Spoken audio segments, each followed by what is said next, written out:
Por trás dos grandes sucessos de Hollywood tem segredos que você nem imagina. Muitas vezes é pura criatividade para arrumar uma solução para chegar a um resultado que vai impressionar todo mundo nas telas. Hoje, depois da vinheta, os segredos por trás dos bastidores dos filmes de Hollywood. Confere na liga!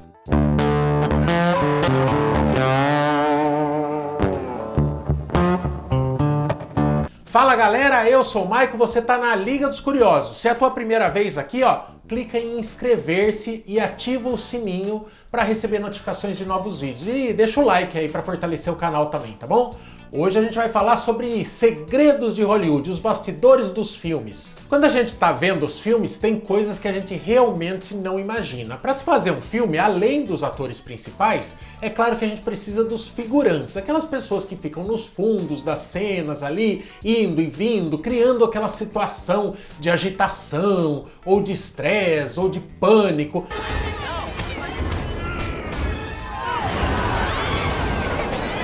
Eles ajudam a encher a cena e criar a atmosfera que o filme pede. Só que uma coisa que você não sabia é que esse pessoal não tem autorização para fazer nenhum barulhinho sequer na maior parte dos filmes. Quando você tá vendo, por exemplo, uma cena de um jantar e os personagens principais em primeiro plano, enquanto todo mundo come e conversa animadamente lá no fundo, é tudo mentira. Na verdade, os figurantes estão só mexendo a boca sem fazer som nenhum. Todo o som de conversa é inserido depois, na fase de edição. Isso dá muito mais controle pro diretor do que se as pessoas estivessem falando, de repente tendo que parar a cena. É uma grana gravar em Hollywood e todo o tempo perdido, ou mesmo rolo de filme perdido, é muito prejuízo para os estúdios. Imagina se alguém fala alto demais, o diretor tem que falar lá no megafone, corta a cena, volta, porque o Mardito lá ficou falando lá no fundo. Então, a regra é, ninguém fala nada. E tem mais, quando os figurantes vão bater palma para alguma coisa, também é de mentira a palma. Eles só fingem que fazem o som, e o som de palmas é inserido depois, também na edição.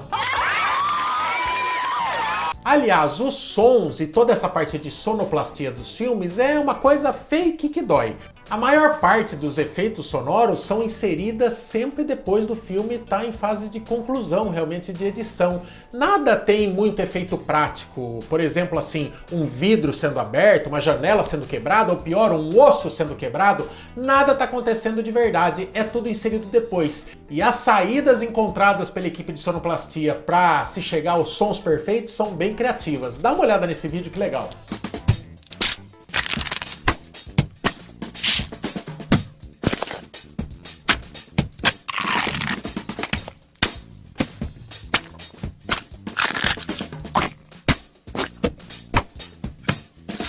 Fala a verdade, você nem sabia que um repolho sendo estourado podia ser o som de uma cabeça explodindo. Num filme de zumbi, por exemplo, comendo cabeça dos outros, vai um caminhão de repolho. E o chroma key, você sabe o que é? Já ouviu falar? O chroma key é uma técnica usada no cinema e também na televisão que utiliza um pano verde para que sejam jogadas depois, na pós-produção, imagens que o diretor quiser, para se criar, de repente, uma noção muito mais grandiosa de uma batalha épica ou mesmo de um cenário qualquer de um canal de YouTube.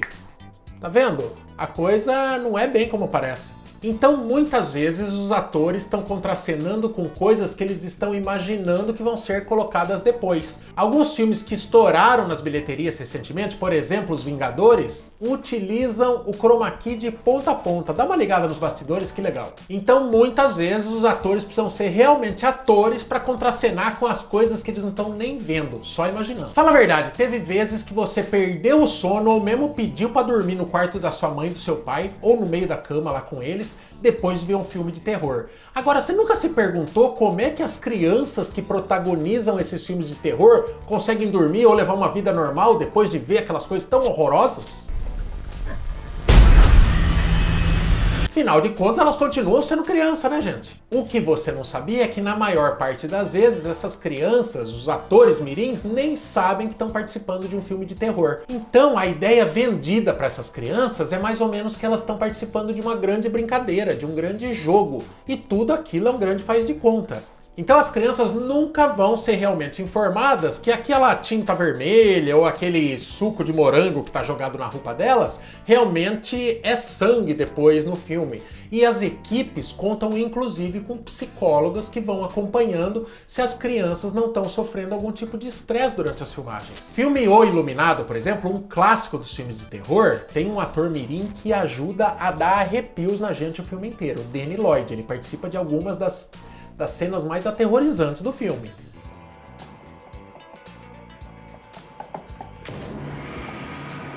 Só que esse menininho só foi informado que esteve num filme de terror e só assistiu ao filme pela primeira vez quando era um marmanjo já de 16 anos de idade.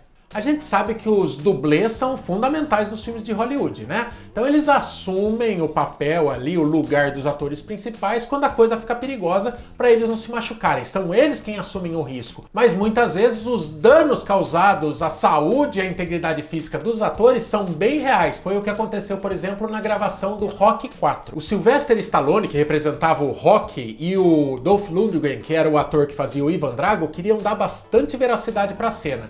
E daí eles acharam que era um baita negócio ficar trocando soco de verdade. Só que alguém esqueceu de avisar o Dolph Lundgren que era para pegar um pouco mais leve e ele se empolgou demais com as cenas. Num murro que ele deu no peito do Sylvester Stallone, acabou mandando o astro do Rocky direto pro hospital. Às vezes o realismo nos filmes passa um pouquinho do limite, né? O Jack Chan, por exemplo, que é um ator conhecido pelos filmes de artes marciais, é famoso por ir parar no hospital durante as gravações porque não utiliza dublê e tudo que ele tá fazendo é pra valer nos filmes. Você sabia que nas cenas que os atores estão comendo, quem tá comendo na verdade é o personagem e não o ator? Eu vou te explicar. Na verdade, sempre que um personagem tá levando comida à boca e tá numa cena de comelança, ele tá mastigando, mas não tá engolindo, porque ninguém sabe quando aquela cena que começou a ser gravada vai realmente terminar. Tem casos e mais casos de Hollywood que cenas chegaram a ser gravadas mais de 200 vezes. Imagina se eu tiver que comer um pouquinho cada vez que eu for gravar uma cena. Então, se você prestar atenção aos filmes, principalmente nas cenas que os atores estão comendo, você vai ver eles mastigando e vai ver eles levando o garfo com comida para a boca. Mas dificilmente vai chegar a ver eles engolindo, porque isso não rola. E embora Hollywood seja uma indústria milionária, né, que movimente rios de dinheiro, muitas vezes, para se chegar a um resultado legal numa cena de filme, a coisa envolve muito mais criatividade do que grana. A criatividade, por exemplo, foi usada durante a gravação de uma cena num estádio em Star Wars em 1999, né? Sabe o que eles usaram para fazer essas pessoas na arquibancada? 450 mil pedaços de papelzinho picado. Muitas das vezes o que você tá vendo não passa de coisas pequenininhas que, com a ajuda de uma lente que aproxima bastante ou mesmo de uma imagem tremida, ajuda a te enganar direitinho. Por exemplo, muitas das perseguições durante o filme Top Gun, com os aviões passando no meio de precipícios ali, mandando mísseis, explodindo coisas, eram feitas com maquetes. Os aviões eram bem menores do que se utilizar aviões de verdade da Força Aérea Americana. Ou mesmo no Titanic original, lá em 1980, quando em vez de usarem um navio inteiro, principalmente nas cenas que eles estavam lá no meio do gelo, lá com o navio afundando, eles usaram uma maquete. Nessa foto de arquivo aí, por exemplo, das gravações do Titanic, a gente vê um mergulhador posicionando a maquete do Titanic para mais uma gravação. Em Hollywood, a criatividade tem que estar presente a todo momento, até em cenas que aparentam não ser um grande desafio técnico. Foi o que aconteceu, por exemplo, em Pulp Fiction. O John Travolta ele tinha que cravar a seringa no peito da Uma Thurman.